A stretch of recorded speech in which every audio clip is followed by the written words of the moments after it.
2024년 여름 경기도 연천.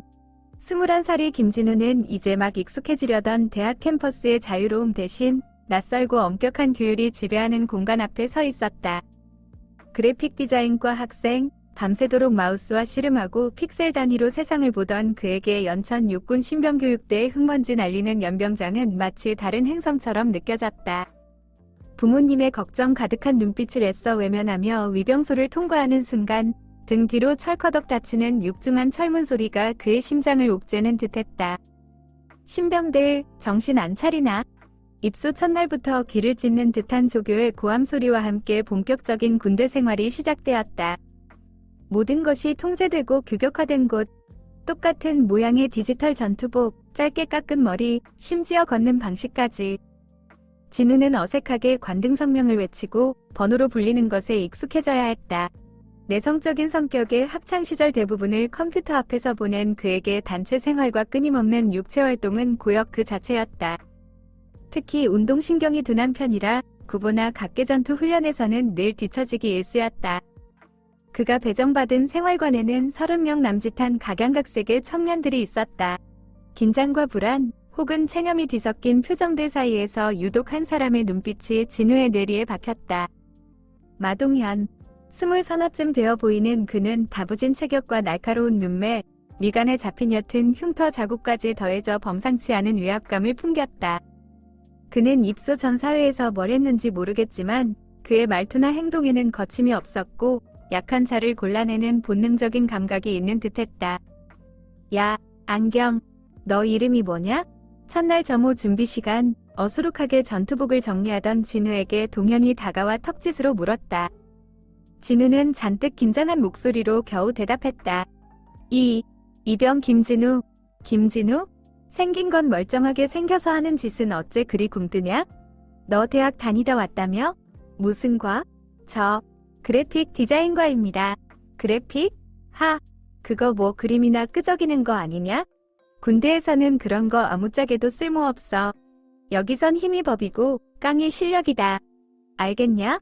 동현은 비웃음 가득한 말투로 진우의 어깨를 툭 쳤다. 힘 조절을 안 한 건지 진우는 살짝 휘청였다. 손도 곱상한 게 어디 가서 다치지 말고 내 눈에 잘 띄어라. 그 말은 예고편에 불과했다.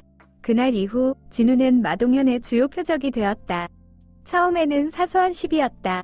청소 시간에 자기 구역을 떠넘기거나 식사 시간에 반찬을 뺏어 먹는 식이었다. 진우의 어설픈 동작이나 느린 행동은 언제나 좋은 놀림거리였다. 야, 김진우. 너 때문에 또 전체 조인트 까였잖아. 좀 빨리빨리 못해? 김진우, 내 전투화 좀 닦아놔라. 광 번쩍번쩍 나게. 내 그 섬세한 손길로 말이야. 김진우, PX 가서 뭐 좀 사와. 내 건 네가 사고. 진우는 억울하고 분했지만 반항할 엄두를 내지 못했다. 그저 꾹 참고 시키는 대로 할 뿐이었다. 괜히 맞섰다가 더 큰 괴롭힘을 당할까봐 두려웠고 무엇보다 이 폐쇄된 공간에서 자신을 도와줄 사람은 아무도 없어 보였다.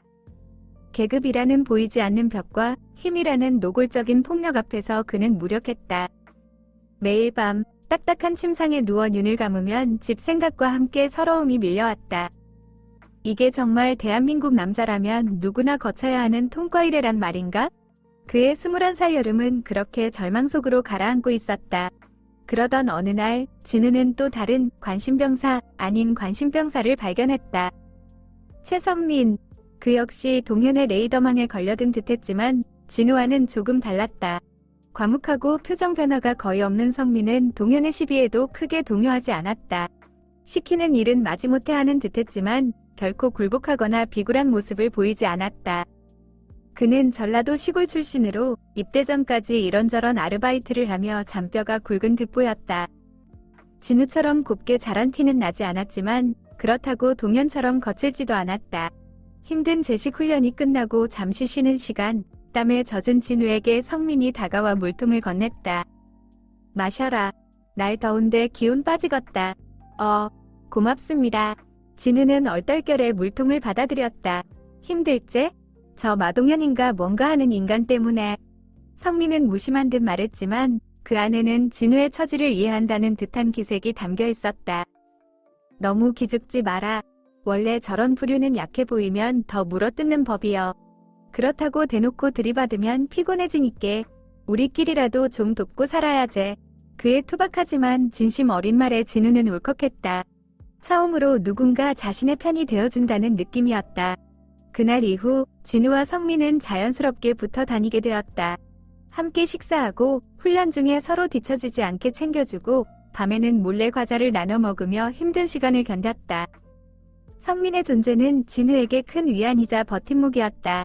성민이 옆에 있으면 동현의 괴롭힘도 조금은 견딜 만하게 느껴졌다. 하지만 그것은 착각이었다. 진우에게 동맹이 생겼다는 사실은 오히려 동현의 심기를 더욱 불편하게 만들었다. 그의 괴롭힘은 진우와 성민 두 사람을 향해 더욱 집요하고 악랄해졌다. 그는 이제 다른 훈련병들 앞에서도 보란듯이 두 사람을 괴롭혔다. 마치 자신의 왕국에서 반란의 싹을 짓밟으려는 폭군처럼. 동현의 악의는 교묘하고 집요했다. 그는 더 이상 단순히 힘으로 누르려 하지 않았다. 진우와 성민을 고립시키고 다른 훈련병들마저 그들에게 등을 돌리게 만들려는 속셈이었다. 결정적인 사건은 주말을 앞둔 금요일 대대적인 내무검사에서 터졌다. 빡빡한 훈련 일정 속에서도 내무검사는 중대 전체의 자존심이 걸린 문제였기에 모두가 신경을 곤두세우고 청소와 정리에 매달렸다. 진우 역시 서툴지만 최선을 다해 자신의 관물대와 침상을 정리했다. 성민은 묵묵히 자신의 구역을 완벽하게 정돈하고 진우가 놓친 부분을 슬쩍 도와주기도 했다. 점호 10분 전 마지막 점검을 마치고 잠시 숨을 돌리는 사이 동현이 능글맞은 웃음을 지으며 진우의 관물대 근처를 어슬렁거렸다. 야, 김진우. 정리는 좀 제대로 했냐? 너 때문에 우리 소대 또 털리면 알아서 해라. 그 말과 함께 스쳐 지나가며 동현은 누구도 눈치채지 못하게 진우의 전투복 상의 주머니에 구겨진 과자 봉지를 쑤셔 넣었다. 그리고 성민의 침상 밑에는 빈 음료수 캔을 발로 쓱 밀어 넣었다. 아주 사소하지만 규율이 생명인 군대, 특히 깐깐하기로 소문난 박중사의 검열에서는 치명적인 허점이었다. 전소대, 내무검사 준비 끝났나? 박중사의 날카로운 목소리와 함께 검사가 시작되었다. 소대장과 중대장까지 대동한 검열은 살얼음판을 걷는 듯한 긴장감 속에서 진행되었다. 앞번호부터 차례로 통과하는가 싶더니 박중사의 발걸음이 진우의 관물대 앞에서 멈췄다. 이병 김진우. 이병, 김, 진, 우. 이거 뭔가. 박중사는 진우의 전투복 주머니에서 구겨진 과자 봉지를 꺼내 보였다. 진우의 얼굴은 새하얗게 질렸다. 이건 제가 넣은 게 아닙니다. 그럼 누가 넣었나? 관물대 주인이 본인인데? 박중사의 목소리는 싸늘했다. 엎친 데 덮친 격으로 성민의 침상 밑에서 빈캔까지 발견되자 소대 전체 분위기는 최악으로 치달았다. 이병 최성민. 이병 최성민. 변명할 거 있나? 없습니다. 성민은 짧게 대답하고 입을 다물었다. 그의 눈빛이 잠깐 동현을 향했지만 이내 정면을 응시했다. 결과는 불 보듯 뻔했다. 소대는 내무검사에서 최하점을 받았고 주말 외출 및 외박 제한이라는 단체 기합이 떨어졌다. 분노와 실망감에 휩싸인 소대원들의 따가운 시선이 진우와 성민에게 집중되었다. 동현은 기다렸다는 듯이 큰 소리로 떠들었다. 아, 진짜. 저 고문관 2명 때문에 이게 뭐냐? 그림이나 끄적이는 놈이랑 시골촌 놈이 사고 칠 줄 알았다니까. 아무도 동현의 말을 제지하지 않았다. 오히려 동조하는 듯한 수군거림이 들려왔다. 진우는 온몸에 피가 싸늘하게 식는 것을 느꼈다. 자신들의 잘못이 아닌데도 졸지에 소대 전체의 공공의 적이 되어버린 것이다. 박중사는 차가운 눈으로 소대원 전체를 훑어보며 말했다. 단체 생활에서는 한 명의 실수가 전체의 피해로 이어지는 법이다. 연대 책임을 명심하고 다음 검사 때는 이런 불미스러운 일이 없도록 각자 정신 똑바로 차리도록. 특히 김진우, 최성민, 이병. 각별히 주의하도록. 그의 말은 원칙적인 질책이었지만 진우에게는 마치 유죄 판결처럼 들렸다. 그날 이후 생활관 내에서 진우와 성민은 완벽한 섬이 되었다. 동기들은 노골적으로 그들을 피하거나 경멸 어린 시선을 보냈다. 식사 시간에도 쉬는 시간에도 그들 주변에는 보이지 않는 벽이 세워진 듯했다. 진우는 절망감에 휩싸였다. 이 지옥 같은 곳에서 유일한 위안이었던 성민과의 관계마저 위태로워진 것 같았다. 그는 밤마다 몰래 눈물을 흘렸다. 내가 뭘 그렇게 잘못했을까? 그냥 조용히 지내고 싶었을 뿐인데 왜 나한테만 이런 일이 생기는 걸까? 포기하고 싶은 마음이 목까지 차올랐다. 그런 진우의 마음을 읽기라도 한 듯 야간 불침번 근무를 함께 서게 된 성민이 툭 던지듯 말했다. 너무 상심 마라. 어차피 저놈들이 우리 마음 알아줄 것도 아니자녀. 하지만 우리 때문에 다들 주말에 쉬지도 못하게 됐잖아요. 그게 왜 우리 탓이냐? 마동현 그 자식이 꾸민 짓인 거 눈치 빠른 놈들은 다 알아. 모른 척하는 거지. 지들한테 불똥 튈까봐. 성민은 밤하늘의 별을 보며 나직이 말했다. 원래 세상이 그런 거 아니겠냐. 힘 있는 놈은 지 멋대로 하고 힘 없는 놈들은 서로 물어뜯고. 그래도 우리는 그러지 말자 이 말이다. 그의 담담한 위로에 진우는 다시 한 번 용기를 얻었다. 비록 상황은 최악이었지만 적어도 자신을 믿어주는 단 한 사람이 있다는 사실이 그를 다시 일어서게 했다. 그래, 여기서 무너지면 마동현이 원하는 대로 되는 것이다. 어떻게든 버텨내야 했다. 진우는 주먹을 꾹 쥐었다. 하지만 그의 마음속 깊은 곳에서는 불안감이 점점 더 커져가고 있었다. 동현의 다음 수는 무엇일까? 이대로 괜찮을까? 긴장감은 점점 더 팽팽하게 당겨지고 있었다. 폭풍 전야의 고요함처럼 생활관에는 무거운 침묵만이 감돌았다. 주말 저녁, 단체 기합으로 외박이 제한된 생활관의 분위기는 무겁게 가라앉아 있었다. 대부분의 훈련병들은 침상에 누워있거나 멍하니 TV 화면만 바라보고 있었다. 바로 그때 마동현이 뭔가 재미있는 일을 꾸미는 듯한 표정으로 자리에서 일어섰다. 그는 리모컨을 빼앗아 들고 채널을 돌리더니 마침 방영 중인 개그 프로그램에 시선을 고정했다. 화면 속에서는 한 개그맨이 과장된 몸짓과 우스꽝스러운 표정으로 시청자들을 웃기고 있었다. 야, 다들 이것 좀 봐라. 존나 웃기지 않냐? 동현은 과장되게 웃으며 주위를 둘러봤다. 몇몇 동기들이 마지못해 따라 웃었다. 그의 시선이 구석에 조용히 앉아있던 진우에게 향했다. 야, 김진우. 진우는 불길한 예감에 심장이 내려앉는 것을 느꼈다. 네, 이병 김진우. 너 아까부터 표정이 왜 그렇게 썩어있냐?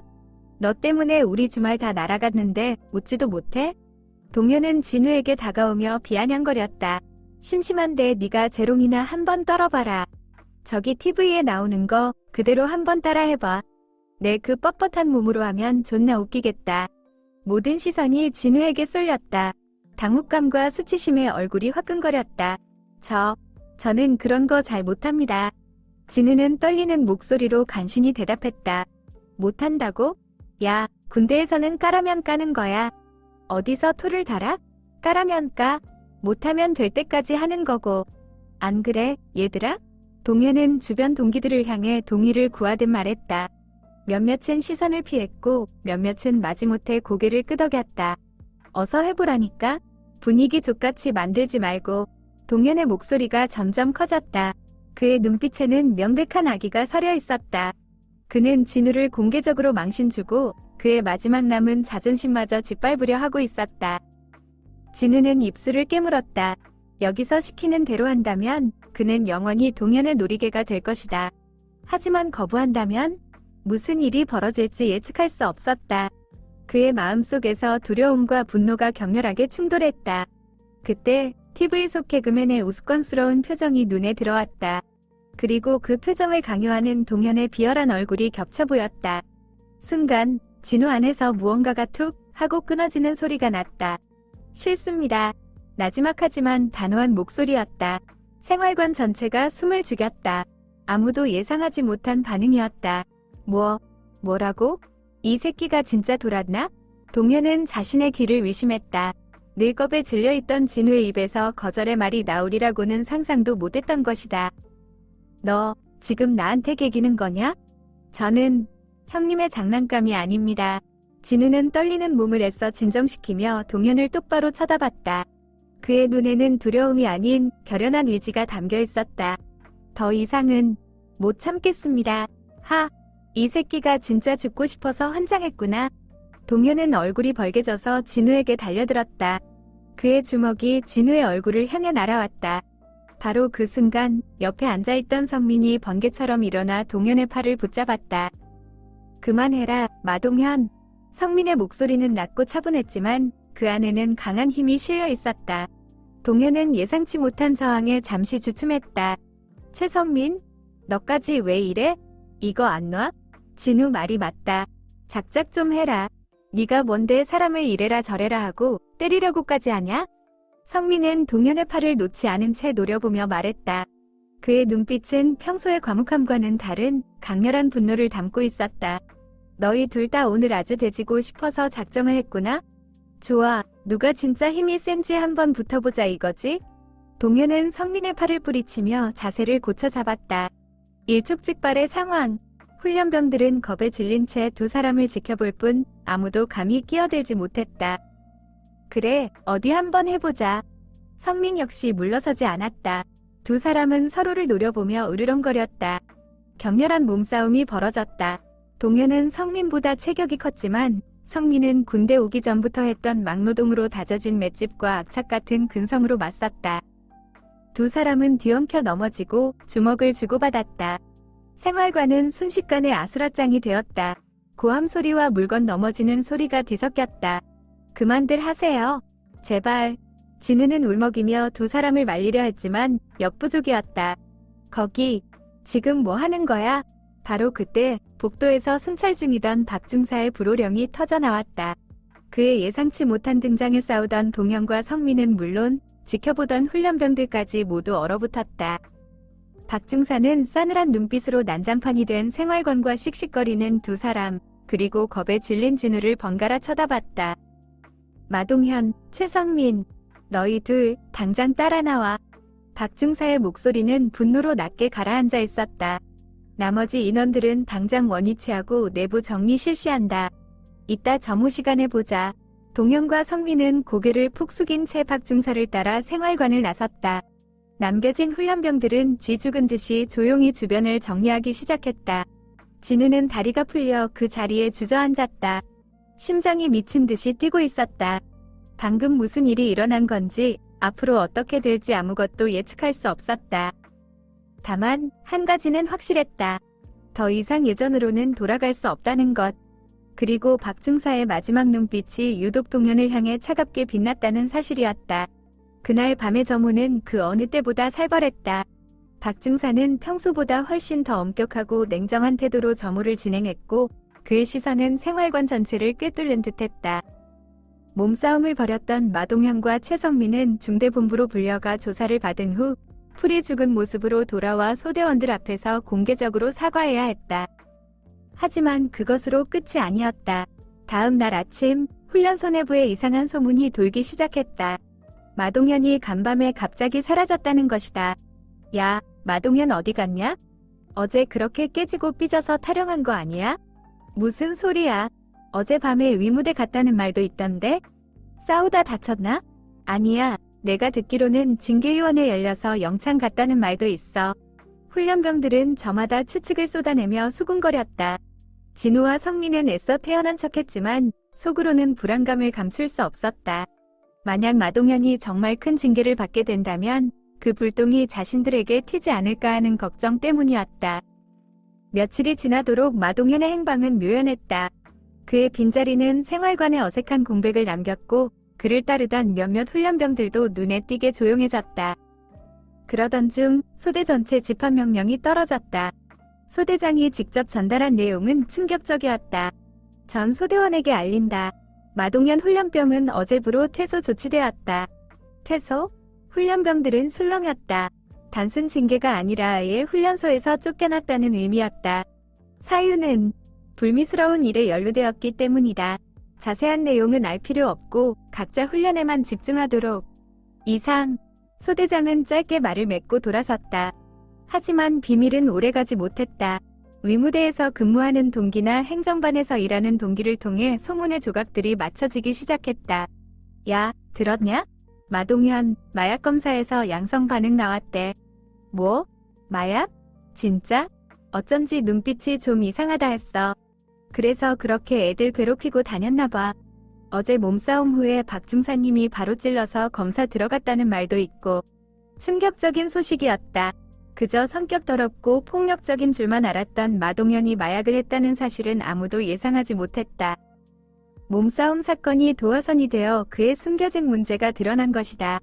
박 중사가 며칠 전 내무검사 때부터 동현의 상태가 정상적이지 않다고 판단하고 예의주시하고 있었다는 후문도 들려왔다. 마동현의 퇴소는 생활관에 큰 파장을 일으켰다. 그동안 그의 눈치를 보며 숨죽여 지내거나 알게 모르게 괴롭힘을 당했던 훈련병들은 안도의 한숨을 내쉬었다. 와, 진짜 살 것 같다. 이제 발 뻗고 자겠네. 악마 같은 놈이었어. 다시는 마주치지 말자. 그러게 군대 와서 별꼴을 다 본다. 진우와 성민 역시 마찬가지였다. 그들을 짓누르던 거대한 그림자가 사라진 기분이었다. 하지만 마냥 기뻐할 수만은 없었다. 마음 한구석에는 씁쓸함이 남았다. 결국 저렇게 되는구나. 식사를 마치고 함께 담배를 피우던 진우가 혼잣말처럼 중얼거렸다. 하늘은 이상하리만치 파랗고 높았다. 자업자득이지 뭐. 성민은 연기를 길게 내뿜으며 말했다. 그래도 우리는 살아남았잖아. 그것만으로도 다행인 거지. 그는 진우의 어깨를 툭 치며 위로했다. 그의 손길에서 투박하지만 따뜻한 우정이 느껴졌다. 마동현이라는 폭풍이 지나간 후 훈련소 생활은 놀라울 정도로 평온해졌다. 물론 훈련의 강도는 여전했고 규율은 엄격했지만 적어도 생활관 내에서 누군가의 눈치를 보거나 부당한 괴롭힘을 당할 걱정은 사라졌다. 진우는 조금씩 군 생활에 적응해 나갔다. 성민과의 우정은 더욱 깊어졌고 다른 동기들과도 써먹했던 관계를 회복하며 그럭저럭 어울렸다. 시간은 빠르게 흘러 어느덧 수료식이 다가왔다. 짧다면 짧고 길다면 긴 훈련 기간 동안 진우는 많은 것을 배우고 느꼈다. 그는 더 이상 어수룩하고 나약하기만 한 미대생이 아니었다. 혹독한 환경 속에서 그는 자신 안의 강인함을 발견했고 진정한 동료애를 배웠으며 부조리에 맞설 용기를 얻었다. 그는 신체적으로나 정신적으로나 한 뼘 더 성장해 있었다. 수료를 명한다. 충성! 힘차게 격려를 붙이는 진우의 눈시울이 뜨거워졌다. 이것은 기쁨의 눈물이었고 감사의 눈물이었고 무엇보다 성장의 눈물이었다. 연병장에 울려 퍼지는 군가 소리를 들으며 그는 연천에서의 지옥 같았지만 소중했던 여름을 가슴 깊이 새겼다. 이곳에서 만난 사람들, 겪었던 일들, 그리고 얻었던 교훈들을 결코 잊지 못할 것이다. 수료식 후 진우는 야전부대로 자대 배치를 받았다. 새로운 환경, 새로운 사람들. 훈련소에서의 기억은 점차 희미해져 갔지만 그곳에서 얻은 경험과 교훈은 그의 군 생활 내내 든든한 밑거름이 되어주었다. 그는 매사에 최선을 다했고 동료들과 끈끈한 전우애를 쌓으며 무사히 군 복무를 마쳤다. 어느덧 시간이 흘러 저녁의 날이 밝았다. 위병소를 나서며 뒤돌아본 부대의 모습이 시원섭섭하게 다가왔다. 2년이라는 시간 동안 그는 정말 많은 것을 얻고 또 성장했다. 군대는 그에게 잊지 못할 경험과 함께 진짜 어른이 되는 법을 가르쳐 주었다. 저녁 후 진우는 복학하여 밀린 학업에 매진했다. 그래픽 디자인 분야는 빠르게 변화하고 있었지만 군대에서 배운 끈기와 성실함 덕분에 금세 적응할 수 있었다. 그는 여전히 내성적인 면이 있었지만 예전처럼 쉽게 주눅들거나 어려움 앞에서 도망치려 하지 않았다. 훈련소 시절의 경험은 그를 더욱 단단하고 자신감 있는 사람으로 만들어 주었다.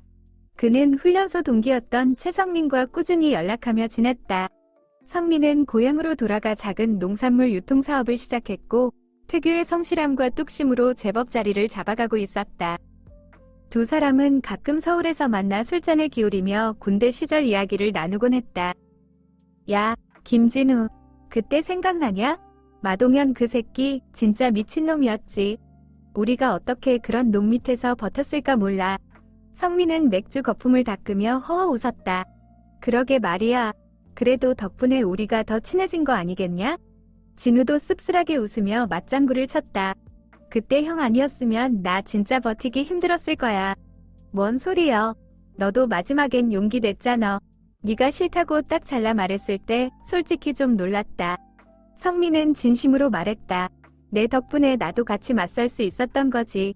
두 사람은 서로에게 고마움을 표하며 힘들었지만 동시에 뜨거웠던 시절의 추억을 안주 삼아 밤늦도록 이야기를 나눴다. 시간은 그들의 우정을 더욱 깊게 만들었다. 졸업 후 진우는 실력을 인정받아 나름 규모 있는 디자인 에이전시에 취직했다. 그는 창의적이면서도 꼼꼼한 일처리 능력으로 빠르게 두각을 나타냈고 몇 년 후에는 자신의 이름을 건 작은 스튜디오를 열었다. 일은 고되고 스트레스도 많았지만 자신이 좋아하는 일을 하며 성취감을 느끼는 삶에 만족했다. 그러던 어느 날 저녁, 야근을 마치고 허기진 배를 채우기 위해 회사 근처 허름한 국밥집에 들렀을 때였다. 구석진 자리에 앉아 막국밥을 한술 뜨려는데 익숙하면서도 낯선 뒷모습이 눈에 들어왔다. 주방에서 분주하게 움직이며 그릇을 나르는 남자. 그는 예전보다 훨씬 마르고 지쳐 보였지만 날카로운 눈매와 미간의 흉터는 여전했다. 마동현이었다. 진우는 순간 숨을 멈췄다. 수년 만의 재회였다. 먼저 아는 척을 해야 할지 아니면 모른 척 자리를 떠야 할지 망설였다. 그때 동현이 빈 그릇을 치우러 진우의 테이블로 다가왔다. 동현 역시 진우를 알아본 듯 눈이 커졌다. 그의 얼굴에 당혹감과 부끄러움이 스쳐 지나갔다. 너, 김진우 맞지? 오랜만이네요, 마동현 씨. 진우는 애써 침착하게 대답했다. 어색한 침묵이 흘렀다. 국밥집 안의 소음과 김이 모락모락 피어오르는 국밥 그릇만이 두 사람 사이에 존재했다. 잘 지냈냐? 동현이 먼저 어렵게 입을 열었다. 나는 보다시피 이렇게 산다. 그는 자신의 일하는 복장을 내려다보며 멋쩍게 웃었다. 네, 그럭저럭 지냅니다. 마동현 씨는 여기서 일하시는군요. 이것저것 하다가 되는 일이 없어서. 동현은 말을 흐렸다. 그의 얼굴에는 과거의 오만함 대신 삶에 지친 기색이 역력했다. 잠시 머뭇거리던 그는 고개를 숙이며 낮은 목소리로 말했다. 저기, 진우야. 그가 처음으로 진우의 이름을 제대로 불렀다. 그때 미안했다. 진우는 예상치 못한 사과에 당황했다. 훈련소에서 내가 너 많이 괴롭혔던 거. 그거 진심으로 미안하다. 동현의 목소리는 떨리고 있었다. 나도 그때는 정말 철이 없었고 어떻게 살아야 할지도 몰랐어. 너한테 상처 줘서 정말 미안하게 생각한다. 그의 진심 어린 사과였다. 꾸며낸 것 같지 않은 오랜 시간 마음에 담아두었던 듯한 진솔한 사과. 진우는 복잡한 감정에 휩싸였다. 과거의 분노와 상처, 그리고 눈앞에 초라해진 남자에 대한 연민이 뒤섞였다. 그는 잠시 동현을 바라보다가 천천히 입을 열었다. 괜찮습니다. 다 지난 일인데요. 진우는 담담하게 말했다. 용서한다고 명확히 말하지는 않았지만 그의 목소리에는 더 이상 원망이 담겨있지 않았다. 동현은 그제야 고개를 들었다. 그의 눈가가 붉어져 있었다. 고맙다. 그렇게 말해줘서 정말 고맙다. 짧은 대화가 끝나고 동현은 다시 주방으로 돌아갔다. 진우는 남은 국밥을 마저 먹었지만 무슨 맛인지 제대로 느낄 수 없었다. 계산을 하고 국밥집을 나서며 그는 왠지 모를 씁쓸함을 느꼈다. 하지만 동시에 마음 한구석을 짓누르던 무거운 돌덩이 하나가 사라진 듯한 가벼움도 느꼈다. 과거의 악연은 그렇게 예기치 못한 방식으로 일단락되었다. 그는 이제 과거의 상처로부터 완전히 자유로워진 기분이었다. 몇 년이 더 흘렀다. 진우의 디자인 스튜디오는 안정적으로 성장했고 그는 업계에서 실력 있는 디자이너로 인정받았다. 그러던 어느 날 인터넷 뉴스를 보던 진우는 익숙한 이름에 시선이 멈췄다. 대규모 피싱 사기단 검거, 주범 마씨 등 구속, 기사에는 조직원들의 얼굴이 모자이크 처리되어 있었지만 주범으로 언급된 마씨의 나이와 과거 전력을 설명하는 내용을 보니 마동현이 틀림없었다. 그는 결국 다시 범죄의 길로 빠져든 것이다. 진우는 씁쓸한 마음을 금할 수 없었다. 국밥집에서의 사과는 진심이었을까? 아니면 그저 순간적인 감정이었을까? 어쩌면 둘 다였을지도 모른다. 사람은 그렇게 쉽게 변하지 않는다는 냉정한 현실을 다시 한번 깨달았다. 결국 그렇게 되는구나. 진우는 안타까움과 함께 자신은 다른 길을 걸어왔다는 사실에 새삼 감사함을 느꼈다. 훈련소에서의 경험, 성민과의 우정, 그리고 스스로의 노력이 자신을 올바른 길로 이끌었음을. 그는 마동현의 불행을 바라지 않았지만 각자의 선택이 만들어낸 결과는 엄연히 존재했다. 진우는 마동현의 소식을 접한 후 한동안 복잡한 생각에 잠겼다. 과거의 악연, 잠깐의 화해, 그리고 결국 파국으로 치달은 그의 인생. 그것은 인간의 나약함과 선택의 무게에 대해 다시 한번 생각하게 만들었다. 그는 자신의 삶에 더욱 감사하며 현재에 충실하기로 다짐했다. 시간이 흘러 진우도 중년에 접어들었다. 스튜디오는 여전히 바쁘게 돌아갔지만 그는 일과 삶의 균형을 찾으려 노력했다. 주말이면 그는 지역사회의 청소년 지원센터에서 자원봉사를 시작했다. 그래픽 디자인 재능을 살려 아이들에게 디자인 기초를 가르치기도 하고 때로는 그냥 아이들의 이야기를 들어주는 상담 멘토 역할을 하기도 했다. 훈련소에서의 혹독한 경험과 사회에서의 성공, 그리고 마동현과의 만남과 그의 몰락까지 그의 삶 자체가 많은 청소년들에게 현실적인 조언과 위로를 줄 수 있었다. 여러분, 살다 보면 정말 힘든 순간이 와요. 때로는 모든 게 내 잘못 같고 세상에 나 혼자만 남겨진 기분이 들 때도 있죠. 저도 그랬어요. 아주 힘들고 외로운 시간을 보냈습니다. 그는 자신의 경험을 솔직하게 나누며 아이들에게 다가갔다. 하지만 중요한 건 혼자 힘들어하지 않는 거예요. 주변의 도움을 청하고 기댈 수 있는 사람을 찾는 용기가 필요해요. 그리고 스스로를 믿어야 합니다. 여러분 안에는 생각보다 훨씬 더 강한 힘이 있어요. 그의 진솔한 이야기는 방황하는 청소년들의 마음에 작은 울림을 주었다. 그러던 어느 날, 진우는 상담실에서 유독 눈에 띄는 한 아이를 만났다. 중학생쯤 되어 보이는 남자아이였는데 늘 헤드셋을 끼고 구석에 혼자 앉아 스마트폰 게임에만 몰두했다. 눈빛은 불안정했고 또래 아이들과 전혀 어울리지 못했다. 학교에서도 게임 중독과 따돌림 문제로 상담을 위로한 아이였다. 진우는 조심스럽게 아이에게 다가가 말을 걸었다. 처음에는 경계하며 단답형으로 대답하던 아이는 진우의 꾸준하고 진심 어린 관심에 조금씩 마음의 문을 열기 시작했다. 아이의 이름은 마지훈이었다. 그리고 아이가 털어놓은 가정환경 이야기는 진우를 놀라게 했다. 아이의 아버지는 현재 사기죄로 교도소에 수감 중이며 어머니는 생계를 위해 밤낮 없이 일하느라 아이를 제대로 돌볼 시간이 없다는 것이었다. 아버지의 이름이 마동현이라는 것을 확인한 순간 진우는 말문이 막혔다. 세상에, 이런 우연이 있나. 마동현의 아들, 과거 자신을 그토록 괴롭혔던 남자의 아들이 이제 자신의 도움을 필요로 하는 아이로 눈앞에 있었다. 묘한 감정이 교차했다. 분노나 원망은 아니었다. 오히려 안타까움과 깊은 연민이 느껴졌다. 아버지의 죄가 왜 이 어린아이의 멍해가 되어야 하는가. 선생님, 아빠 때문에 애들이 저를 손가락질해요. 게임 말고는 아무것도 재미없어요. 제가 뭘 어떻게 해야 할지 모르겠어요. 지훈이는 처음으로 눈물을 글썽이며 속마음을 털어놓았다. 진우는 지훈이의 어깨를 가만히 다독였다. 지훈아, 그건 내 잘못이 아니야. 절대로. 아버지가 잘못하신 거지. 네가 죄책감을 느끼거나 부끄러워할 필요는 없어. 진우는 그날 지훈이에게 자신의 훈련소 시절 이야기를 해주었다. 마동현이라는 이름은 빼고 자신도 한때 덩치 크고 힘센 사람에게 억울하게 괴롭힘을 당했고 너무 힘들어서 모든 걸 포기하고 싶었던 적이 있었다고. 하지만 좋은 친구의 도움과 스스로의 작은 용기 덕분에 이겨낼 수 있었다고. 그리고 게임 디자인에 대한 이야기를 나누며 게임에 대한 지훈이의 열정을 긍정적인 방향으로 이끌어주려 노력했다. 너도 할 수 있어, 지훈아. 지금은 힘들겠지만 내 안에도 분명히 어려움을 이겨낼 힘이 있어. 게임을 좋아한다면 그걸 단순히 도피처로 삼지 말고 너의 재능으로 키워보는 건 어때? 선생님이 좀 도와줄까? 진우의 진심 어린 격려와 구체적인 제안에 지훈이의 눈빛이 조금씩 달라지기 시작했다. 그는 진우의 도움을 받아 게임 중독 상담을 받고 방과 후에는 진우의 스튜디오에 와서 디자인 툴을 배우기 시작했다. 처음에는 서먹해했지만 점차 밝은 모습을 되찾아갔고 학교에서도 조금씩 친구들과 어울리기 시작했다. 진우는 지훈이를 보살피며 과거의 악연이 이렇게 이어지는 것에 대해 깊이 생각했다. 복수나 원망 대신 그는 용서와 연민, 그리고 도움의 손길을 선택했다.